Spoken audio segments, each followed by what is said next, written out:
लोगों को इन कानूनों की बारीकी आम किसान तक पहुंचाने की जरूरत है। किसान परेशान है सिर्फ मात्र सरकार की वजह से। जो एक्ट बनाए गए हैं वह एक्ट किसानों के जीवन में परिवर्तन लाने वाले हैं। जेडे ऑर्डिनेंस ना वास करो, जे नहीं तो जेल सुट दो, साडी मौत तो होनी होनी है। विपक्षी दल पूरे देश में किसानों को गुमराह करने का असफल प्रयत्न कर रहे हैं। पर बातचीत करे नरेंद्र मोदी आन के बैठ के किसानों नाल करते फिर निकल सकता। जिन्ना चਿਰ नरेंद्र मोदी नहीं बैठता उन्ना चਿਰ मीटिंगां 'ਚ कुछ मसला हल नहीं ने।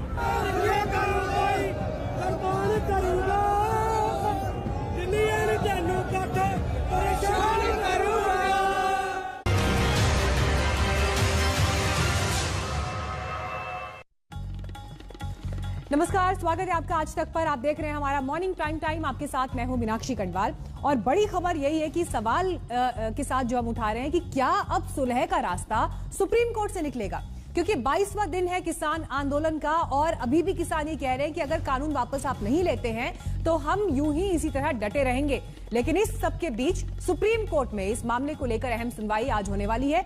आपको बता दें कि आज ये तय होगा कि आखिर इस मसले को सुलझाने के लिए जो कमेटी गठन का प्रस्ताव कल सुप्रीम कोर्ट ने रखा उसका स्वरूप क्या हो सकता है, कौन उसके मेंबर्स हो सकते हैं, कौन उस कमेटी का अध्यक्ष होगा। यही कमेटी गतिरोध दूर करने को लेकर पहल करेगी। अदालत ने सभी पक्षों से कमेटी के सदस्यों का नाम देने के लिए भी कहा है, क्योंकि जो तमाम पक्ष इन्वॉल्व हैं इस पूरे मामले में उनके जो रिप्रेजेंटेटिव्स हैं, प्रतिनिधि हैं, वो इसमें शामिल होंगे। लंबे समय एक दिन पहले सुप्रीम कोर्ट ने किसान संगठनों को, केंद्र सरकार को, पंजाब सरकार और हरियाणा सरकार को नोटिस जारी किया था। आज सबकी नजर एक बार फिर सुप्रीम कोर्ट पर है।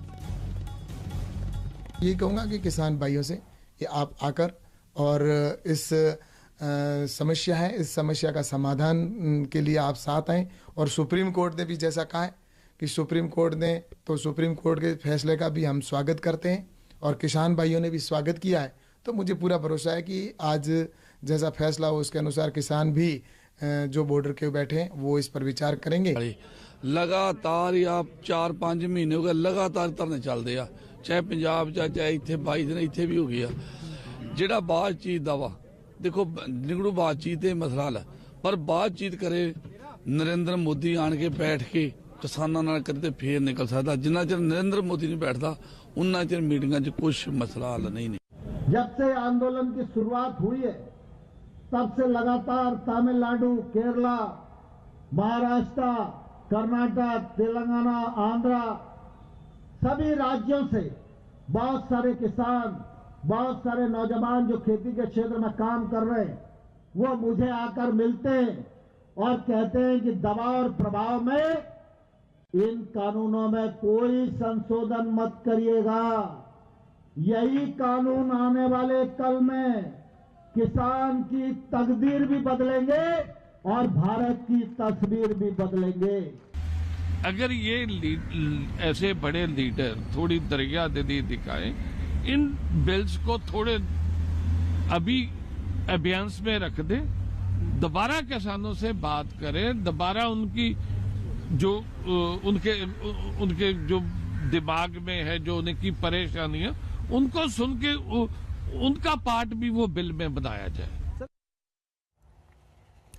तो अब सवाल यही है कि क्या सुप्रीम कोर्ट से अब राह निकलेगी, क्योंकि जिस तरह का एक गतिरोध बना हुआ था सरकार के बीच और किसानों के बीच, आज 22वां दिन है आंदोलन का, तो अब आगे की राह क्या होगी, इसी मामले पर चर्चा करने के लिए खास मेहमान हमारे साथ आ गए हैं। हमारे साथ राजकुमार चहर साहब हैं, आप लोकसभा के सांसद हैं और राष्ट्रीय अध्यक्ष हैं बीजेपी किसान मोर्चा के। आदिल सिंह बोपराई साहब कांग्रेस पार्टी से हमारे साथ जुड़ गए हैं चर्चा में। चौधरी पुष्पेंद्र सिंह मौजूद हैं, आप अध्यक्ष हैं किसान शक्ति संघ के। और हमारे साथ राम गोपाल दीक्षित जी भी जुड़ गए हैं, आप भारतीय किसान यूनियन के नेता हैं, उनसे भी हम बात करेंगे। लेकिन सबसे पहले चौधरी पुष्पेंद्र सिंह जी, मैं आपका रुख करना चाहूंगी। कल की जो बात सुप्रीम कोर्ट से निकलकर सामने आई, वापस एक कमेटी को लेकर विचार किया जा रहा है और किसानों का जो फीडबैक आया, उन्होंने कहा ये हमारी नैतिक जीत है।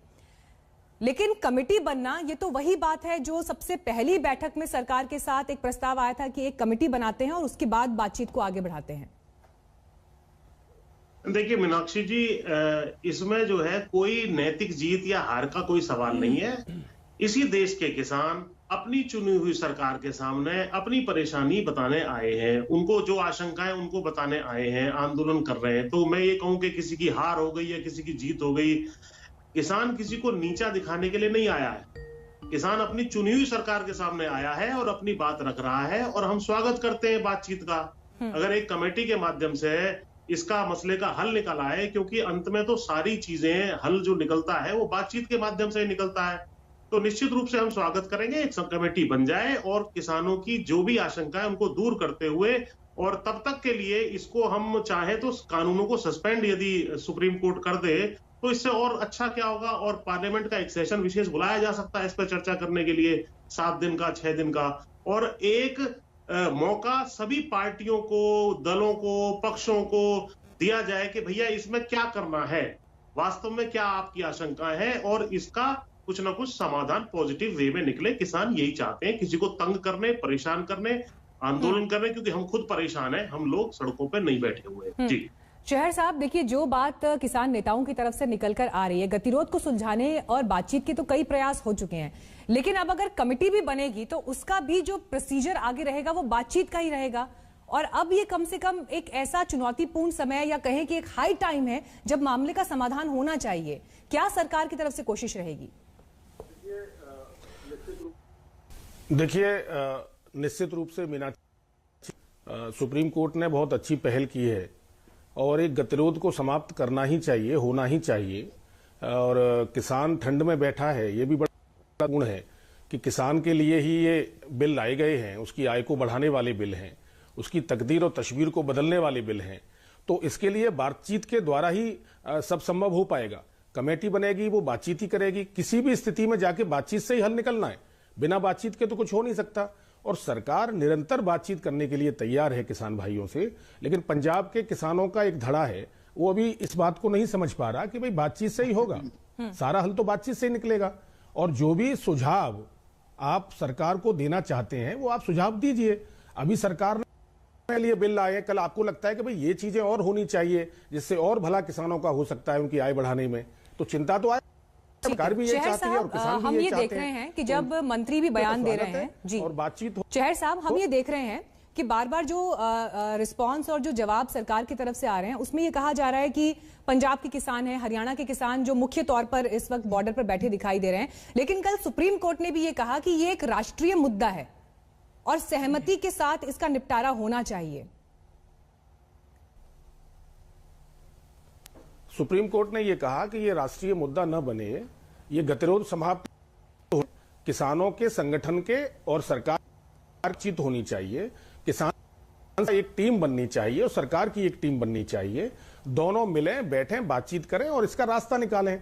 देखिए, मैं जानता हूं कि किसान लंबे समय से बड़ा पीड़ित रहा है।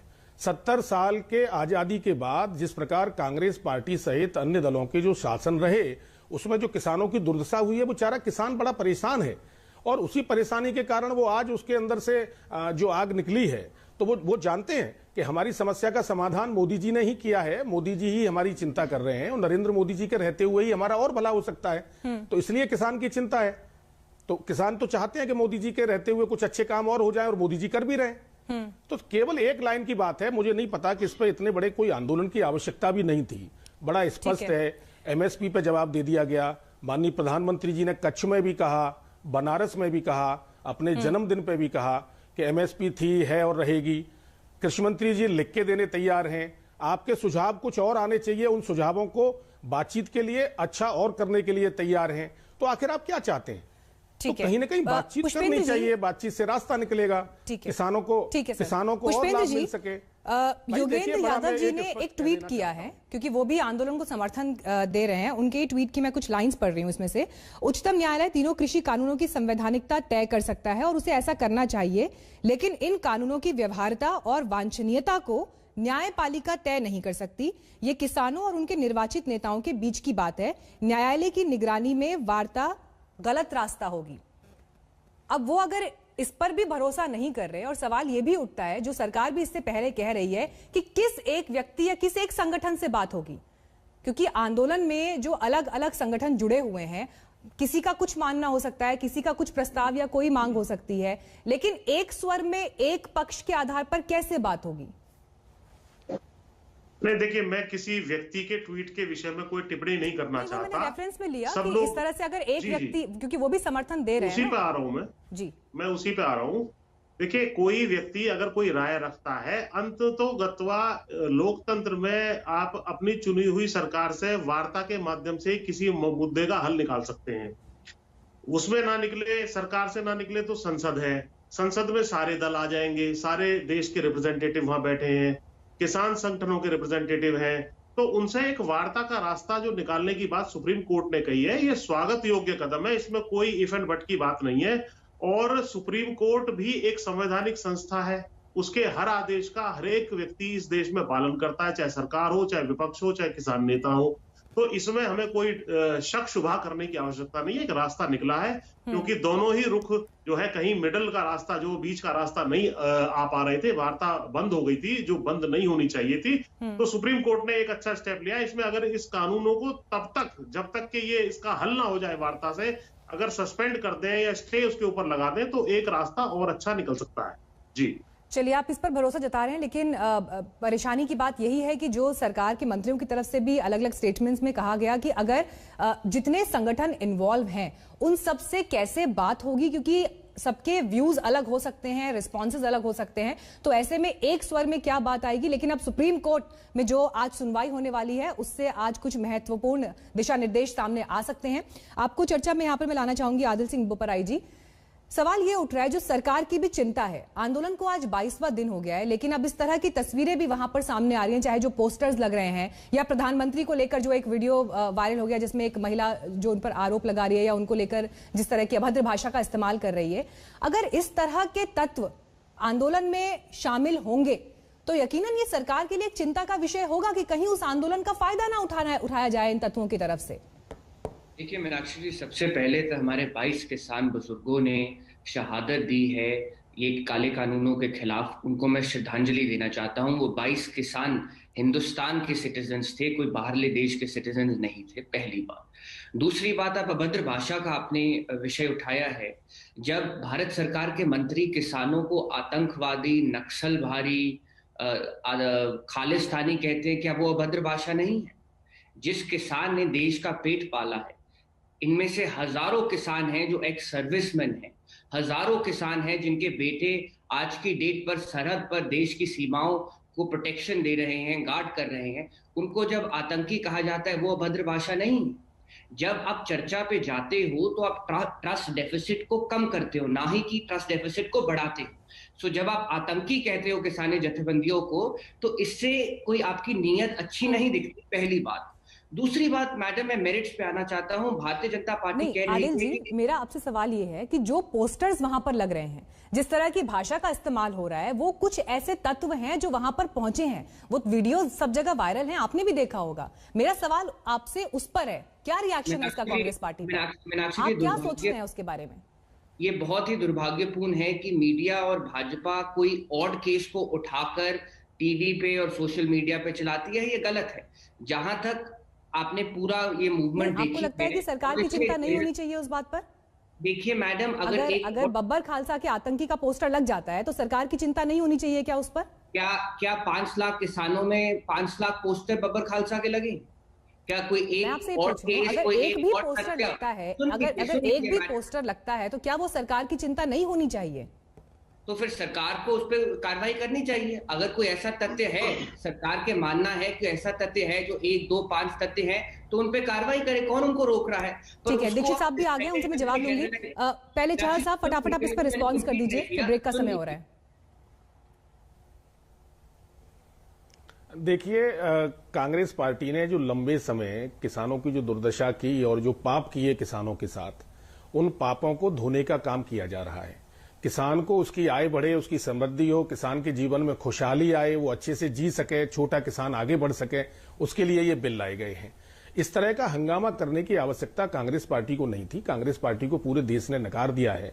वो लोग राजनीति कर रहे हैं 100% इस पे। और मैं फिर आपसे कहूंगा, पेट में दर्द बिचौलियों के हो रहा है, किसान के पेट में दर्द नहीं है। ये बिचौलिए जो है जिस प्रकार से बढ़ चढ़ के इस पर बयानबाजी कर रहे हैं, उनके पेट में दर्द हो रहा है।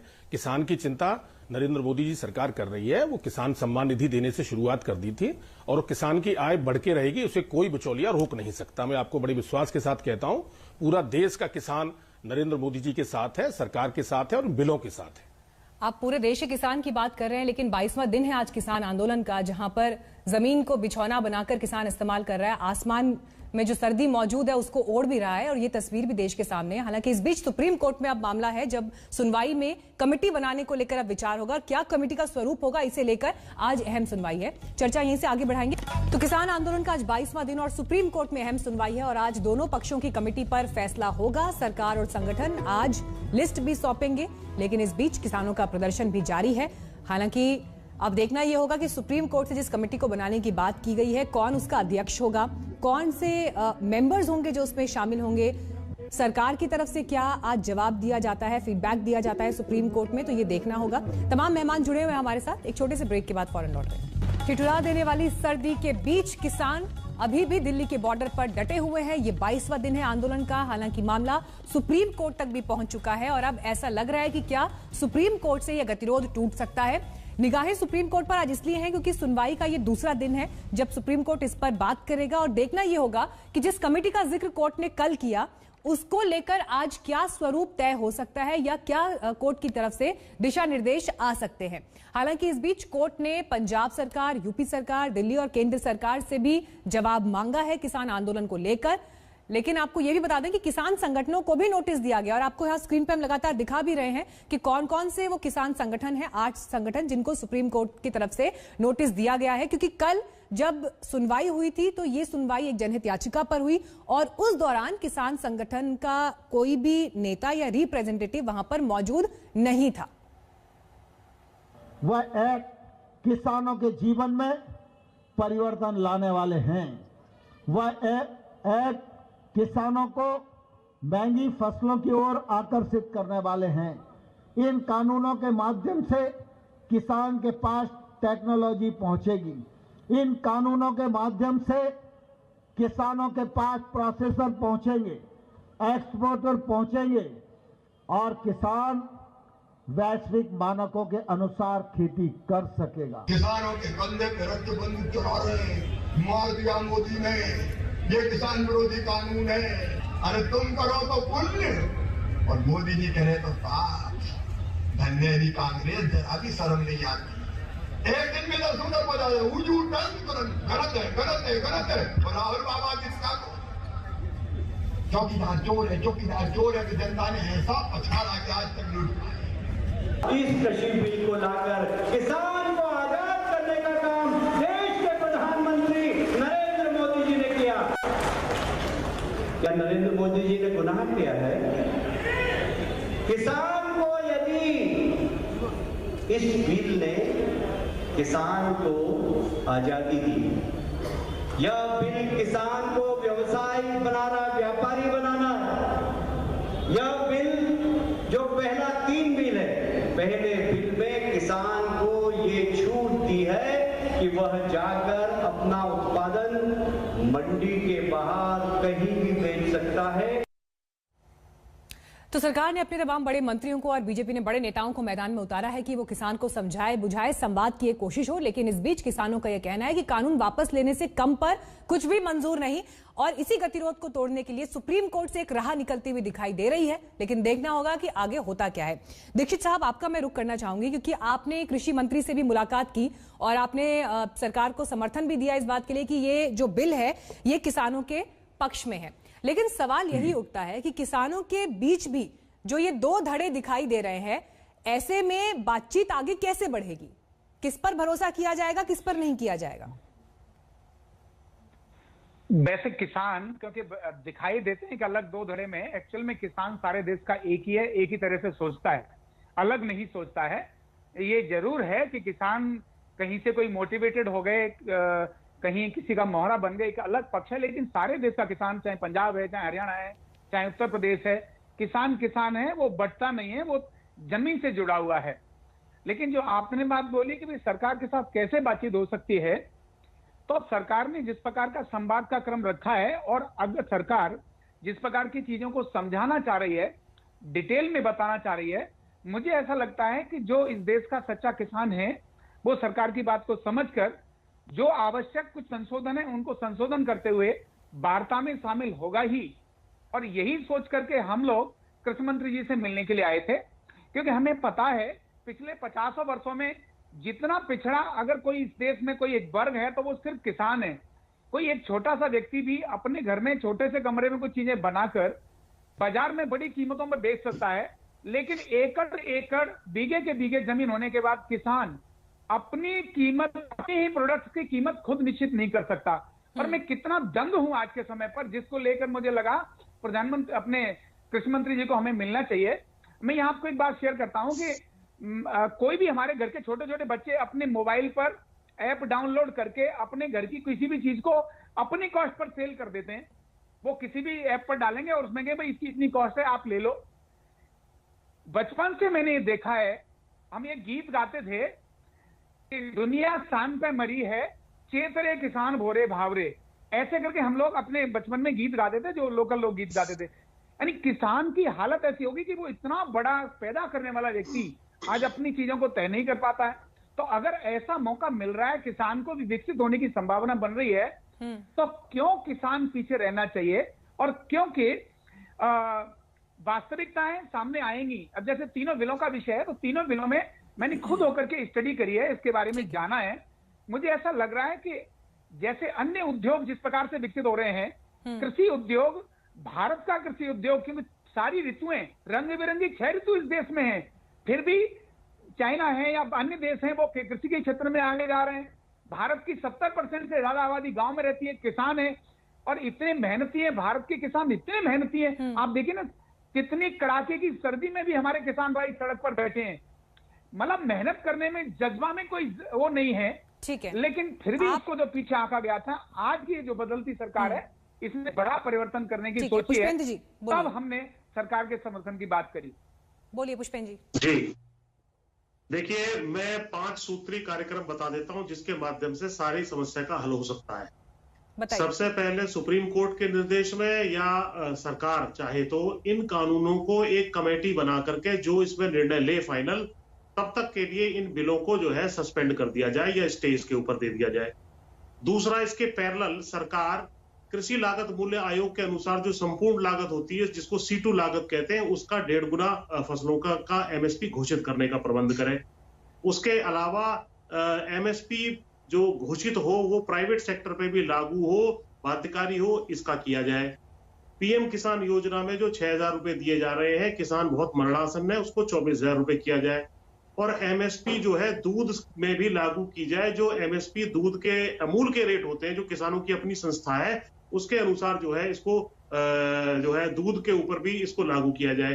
तो ये अगर 4-5 कदम सरकार ले लेती है तो एक पॉजिटिव माहौल बनेगा, और उसके बाद सारी शंकाओं को दूर करके रिफॉर्म्स की जो आवश्यकता थी, ये हम सब मान रहे हैं, इसको रिफॉर्म्स को अच्छी तरीके से किया जा सकता है और किसान भी अपने घर लौट सकते हैं।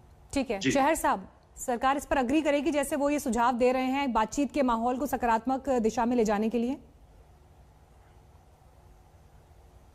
देखिए, मैं 2 बातें कहना चाहता हूं। पुष्पेंद्र जी हमारे किसानों के मामलों में और कृषि क्षेत्र में बड़ी जानकारी रखते हैं। उन्होंने एक जो दूध का विषय कहा है, क्योंकि देश के किसानों का जो आज आर्थिक समृद्धि है, या कहेंगे कि घर परिवार अगर किसानों के चल रहे हैं तो वो दूध के कारण चल रहे हैं। तो दूध पर अच्छा सुझाव इन्होंने दिया है, उस पर बातचीत की जा सकती है और सरकार करेगी ही, मुझे लगता है निश्चित रूप से। लेकिन बिल को वापस लेना, उनको सस्पेंड करना, ये तो कोई बात ही नहीं है। जब बिल हम लाए किसानों की आय बढ़ाने के लिए हैं, उसको स्वतंत्र किया है किसान को, उसकी आय में बढ़ोतरी हो, उसके जीवन में खुशहाली आए, इसके लिए जब हम बिल लाए हैं, तो उसको वापस लेने का या सस्पेंड करने का तो प्रश्न नहीं उठता है किसी कीमत पर। मैं इसमें यह जरूर कहना चाहूंगा कि बातचीत करके इसका रास्ता निकलना चाहिए, और किसानों के कंधे पर जो बंदूक रख के विपक्षी दल चला रहे हैं। जी चहर साहब, आपने ये इंपॉर्टेंट पॉइंट उठाया, मैं इस पर सवाल भी लेना चाहती थी पुष्पेंद्र जी से। देखिए पुष्पेन जी, कल भी जो एक लिखित प्रस्ताव जो किसानों की तरफ से दिया गया, उन्होंने ये कहा कि हमने सोच विचार कर लिया सरकार के प्रस्ताव पर, लेकिन कानून वापस लेने से कम पर हम नहीं मानेंगे। देखिए किसानों की चिंताएं अपनी जगह जायज हैं, उनके मन में अगर भय है खेती को लेकर, आय को लेकर, तो उनका समाधान वाकई होना चाहिए। लेकिन एक इस परिस्थिति पर भी तो विचार करना पड़ेगा ना कि अगर सरकार संशोधन के लिए तैयार है, बातचीत के लिए तैयार है, आपके लिए जो चीजें नुकसानदेह हैं उन पर संशोधनों को भी आगे लाने के लिए तैयार है, तो फिर ये जिद कहां तक जायज है कि कानून ही वापस लो? क्योंकि अगर आप ऐसा करते हैं तो देश में किस तरह की परिपाटी सेट होती है? फिर तो कल को कोई भी कानून संसद में पास होगा, 4 लाख लोग इसी तरह से दिल्ली के बॉर्डर पर अगर बैठ जाएंगे विरोध में, जो कि देश के 1.25 करोड़ की आबादी में हो सकते हैं, तो ये तो एक बड़ी अजीबोगरीब परिस्थिति बन जाएगी ना। 1.25 करोड़ की आबादी। जी, देखिए जो आबादी का आधा प्रतिशत है, मतलब आधा हिस्सा है, वो किसान है, तो ये चाहे 4-5 लाख बैठे हों, इसका मतलब ये नहीं है कि बाकी लोगों का मन भी यहीं पर है, इसी आंदोलन के साथ है। पहली बात तो ये है।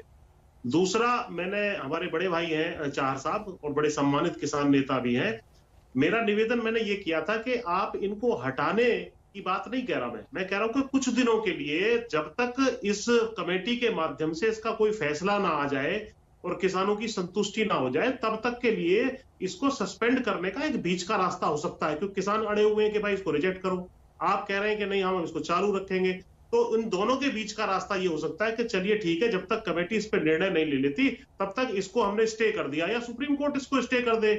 सुप्रीम कोर्ट स्टे कर देती है तब तो आपको भी मानना पड़ेगा, हमें भी मानना पड़ेगा, इसमें कोई आपत्ति वाली बात नहीं है। और संसद का एक विशेष सत्र इस विषय पे बुलाया जा सकता है, व्यापक चर्चा हो सकती है, तो चर्चा के माध्यम से रास्ता निकलेगा, इसमें कोई शक नहीं है। लेकिन तब तक के लिए दोनों ही पक्ष एक बीच का रास्ता अपनाएं, जो सस्पेंड करने का या स्टे करने का हो सकता है। जी बोपराई जी। मीनाक्षी जी, मुझे उम्मीद है मुझे समय देंगे बोलने के लिए। पहली बात, भारतीय जनता पार्टी बिचौलियों की बात करती है। मैं इनसे जानना चाहता हूँ, अंबानी या अडानी क्या संत हैं? आप एग्रीकल्चर मार्केटिंग सिस्टम का सारे टूल्स को खत्म करना चाहते हैं और 3 बिचौलियों को लेके आना चाहते हैं जिन्हें 20 लाख करोड़ रुपए की मार्केट दे रहे हैं। सो अगर सही ढंग से देखा जाए, बिचौलिए तो भारतीय जनता पार्टी क्रिएट कर रही है, जो किसान से सस्ते दाम में खरीदेंगे और मीनाक्षी जी और मुझे महंगे दाम में बेचेंगे। सो असली ढंग से अगर देखा जाए, बिचौलिए अडानी और अंबानी है, पहली बात। दूसरी बात, ये 70 साल का जाप हर टीवी डिबेट पे गाते रहते हैं। इनमें बताना चाहूंगा कि green revolution, white revolution, that whatever Congress party लेके आई थी, मोदी जी नहीं लेके आए थे। दूसरी बात। तीसरी बात, मुझे आपके एक ऑब्जर्वेशन से आपत्ति है मीनाक्षी जी, मैं किसान का बेटा हूं, कि किसान जिद पे अड़ा हुआ है। भारतीय जनता पार्टी महामारी के बीच में ऑर्डिनेंस लेके आती है। भारतीय जनता पार्टी कोई फार्मर जथेबंदी से कंसल्ट नहीं करती। भारतीय जनता पार्टी बिलों को पार्लियामेंट में थोपती है, सिलेक्ट कमेटी पे नहीं भेजती। 22 किसानों ने उनका देहांत हो गया और उसके बावजूद किसान को जिद्दी कहा जा रहा है। ये बहुत आपत्तिजनक है और मैं आपत्तिजनक अपनी रजिस्टर करना चाहता हूं। किसान ये डेथ वारंट को स्वीकार नहीं करेगा। ये जो अंबानी अडानी के लिए कानून है, इसे किसान नहीं एक्सेप्ट करेगा। हम अपने खेत में गुलाम नहीं बनेंगे। जी चलिए, मैं इसको दोबारा से रिफ्रेश कर देती हूँ क्योंकि आप आपत्ति का जिक्र कर रहे हैं। देखिए सवाल ये है कि संसद अगर एक कानून पास कर रही है, मैंने कहा किसानों की आपत्तियां जायज हैं, उनकी शंकाओं का समाधान होना चाहिए, उनकी मांगों को सुना जाना चाहिए, एड्रेस होना चाहिए। लेकिन अगर यही परिपाटी सेट हो जाएगी कि कल को कोई भी कानून बनता है, कोई भी मुद्दा आता है और उसको विरोध करने वाले, मानिए पश्चिम बंगाल से ही आ जाते हैं लोग, आके 1 लाख लोग बॉर्डर पर बैठ जाएंगे, तो फिर क्या फैसले सड़क पर होंगे? सवाल ये था मेरा आपसे। लेकिन ठीक है, इस पर चहर साहब को जवाब देने दीजिए। चहर साहब, वो ये कह रहे हैं कि आप लोग पार्लियामेंट के सेशन से क्यों बच रहे हैं? आपने जल्दबाजी में कानून पास किया। आप ही का सवाल पूछ रही हूँ बोपराई जी, आपका ही क्वेश्चन ले रही हूँ। बोपराई जी, आपका ही क्वेश्चन ले रही हूँ। चहर साहब वो ये कह रहे हैं कि जल्दबाजी में पहले आप अध्यादेश लाए, फिर आपने कानून जल्दबाजी में पास करा दिया, अब आप एक विशेष सत्र बुलाने से क्यों बच रहे हैं? किसानों का मुद्दा है। मीनाक्षी जी, जब लोकसभा चल रही थी और राज्यसभा चल रही थी, तो ये कांग्रेस के मेरे साथी जो यहाँ डिबेट पे बैठे हैं, इनसे पूछिए इनके नेता कहाँ थे। इनके नेता उस समय विदेश में थे और इनके जो नेताओं के जो प्रतिनिधि यहाँ बैठे थे वो पार्लियामेंट से बाहर थे और धरना दे रहे थे महात्मा गांधी जी की प्रतिमा के नीचे। और उसका कारण मैं बताऊं आपको, वो धरना केवल इसलिए दे रहे थे कि लंबे समय से जब धारा 370 हटी और नागरिकता संशोधन का विषय आया और उसके बाद जब आंदोलन हुए देश में इन्होंने कराए, उसका कोई परिणाम नहीं आया, जनता ने मोदी जी का साथ देने का फैसला किया, तो इनको लगा कि क्या किया जाए जिससे जरा देश में उथल पुथल हो और कांग्रेस पार्टी कैसी भी जिंदा हो। तो इनको लगा कि किसान भोला भाला है, किसान जब तक समझ पाए कि बिलों का लाभ क्या मिलेगा उसके मन में भ्रम डाल दो। मेरा बड़ा स्पष्ट आरोप है कि एक योजनाबद्ध तरीके से षड्यंत्र के माध्यम से कांग्रेस पार्टी सहित अन्य विपक्षी दलों ने अपनी खोई हुई प्रतिष्ठा और खोई हुई राजनीति को प्राप्त करने के लिए और जीवन में संजीवनी लाने के लिए, अपनी सांसें चलाने के लिए इन लोगों ने विरोध करने का नाटक करना शुरू किया। और चलिए, आपका विरोध सिर्फ विरोध भर है बोपराय जी, विरोध सिर्फ विरोध भर है। और देखिए, जब कैप्टन अमरिंदर भी दिल्ली आए थे तो उन्होंने भी ये बात तो की थी ना कि आंदोलन को जल्द सुलझाया जाना चाहिए, देश की सुरक्षा के लिए खतरा हो सकता है। क्यों बोला फिर आपके मुख्यमंत्री ने ऐसा? मैडम, एक चीज भारतीय जनता पार्टी और उनके सहयोगी कान खोलकर सुन ले, क्योंकि मैं किसान का बेटा हूं, मेरे लिए इमोशनल इशू भी है कि जो सिंगू और टेकरी बॉर्डर पे किसान बैठा है उसको किसानी के बारे मोदी जी और उनके पूरे कैबिनेट से ज्यादा पता है। किसान बच्चा नहीं है कि भ्रम में आ जाएगा, नंबर 1। नंबर 2, एक प्रो किसान नेता इधर बैठे हैं, उन्हें मैं बताना चाहूंगा कि आज भी किसान मंडी में जाकर प्राइवेट ट्रेडर को बेच सकता है, केवल ये कंडीशन है कि वो सेल एमएसपी के नीचे नहीं हो सकती। ये हकीकत है। कैप्टन अमरिंदर क्यों बोलते हैं कि देश की सुरक्षा के लिए खतरा है? के बारे में बता देता हूँ। कैप्टन साहब चाहते हैं और कांग्रेस पार्टी भी चाहती है कि इसका समाधान हुआ जाए। 5 लाख किसान 5 डिग्री सेल्सियस में दिल्ली के बॉर्डर पे बैठा है, क्या आप और मैं चाहते हैं? जो ये मुद्दा आप उठा रहे हैं, इस पर सुप्रीम कोर्ट भी चिंता जाहिर कर रहा है और सुप्रीम कोर्ट में आज मामला है। नजर हमारी लगातार बनी रहेगी कोर्ट की सुनवाई पर। समय मेरे पास इतना ही था। बहुत बहुत धन्यवाद आप सभी का चर्चा में जुड़ने के लिए। वक्त एक ब्रेक का है। नमस्कार, मैं हूं अंजना ओम कश्यप। हमें उम्मीद है ये वीडियो आपको पसंद आया होगा। लेटेस्ट खबरों के लिए यूं ही देखते रहिए आज तक, और इस वीडियो के पसंद आने पर लाइक, शेयर एंड सब्सक्राइब करना ना भूलें।